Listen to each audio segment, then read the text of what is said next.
Daw kollha li għandhom drone f'pajjiżna issa jridu jirreġistraw lilhom infushom u jsegwu n-numru ta' regoli ġodda li ser jieħdlu fis-seħħ mill-31 ta' Diċembru.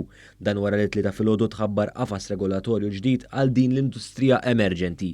F'konferenza tal-aħbarijiet tħabbar kif kull persuna li għandha drone f'pajjiżna trid fost oħrajn tirreġistra ma' Transport Malta.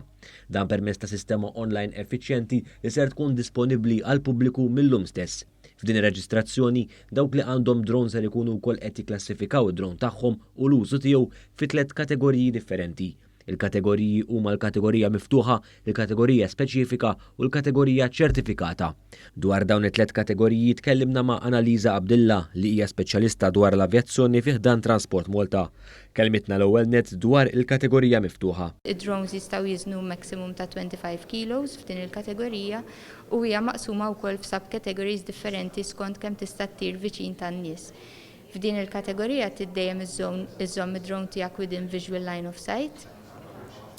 U ma tistax eżempju it-tajjar affarijiet fuq id-drone tiegħek u iżomm ċertu maximum altitude illi kif għedna fil-każ tal-EASA huwa 120 meters, però fil-każ ta' Malta peress illi kollha hija control airspace aħna żammejnija sa 60 meters altitude. Dwar il-kategorija speċifika, Sinjura Abdilla qalet li qabel kull titjira ta' drone, Transport Malta jkollha bżonn tagħmel assessjar fuq it-titjira li ser tkun qed issir għal riskju li din tista' tinvolvi.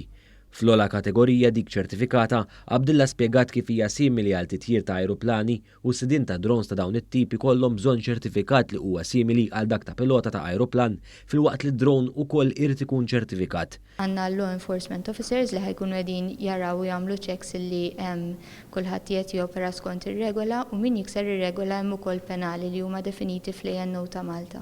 Intant waqt il-konferenza ġie spjegat ukoll kif dawk li jtajru drones iridu wkoll jirreġistraw kull darba li ser ikunu ħajtajru drone u fejn se jkun qed itir fuq is-sistema online. Fil-fatt is-sistema tinkludi wkoll il-postijiet li huma aċċessibbli għal drones u postijiet oħrajn bħall-Ajruport Internazzjonali ta' Malta fejn id-drones huma projbiti. Il-Ministru Ian Borg sostna l-importanza ta' dan il-qafas regolatorju. Saħaq li lan mhuwiex li jinħoloq inkonvenjent iżda li kulħadd jaġixxi u jopera b'responsabilità u b'sigurtà. Din il-management system li qiegħda tiġġestixxi t-titjira tal-drones li jiena nemmen huwa settur li ħajkompli jikber u jiżviluppa matul is-snin li ġejjin. Tiżgura il-bilanċ għal dawk il-drone owners li huma responsabbli fejn itajru u x'jagħmlu mid-dejta li jiġbru u fl-istess ħin qed tagħti serħan il-moħħ fuq il-privatezza u s-sigurtà ta' ċittadini Maltin u Għawċin.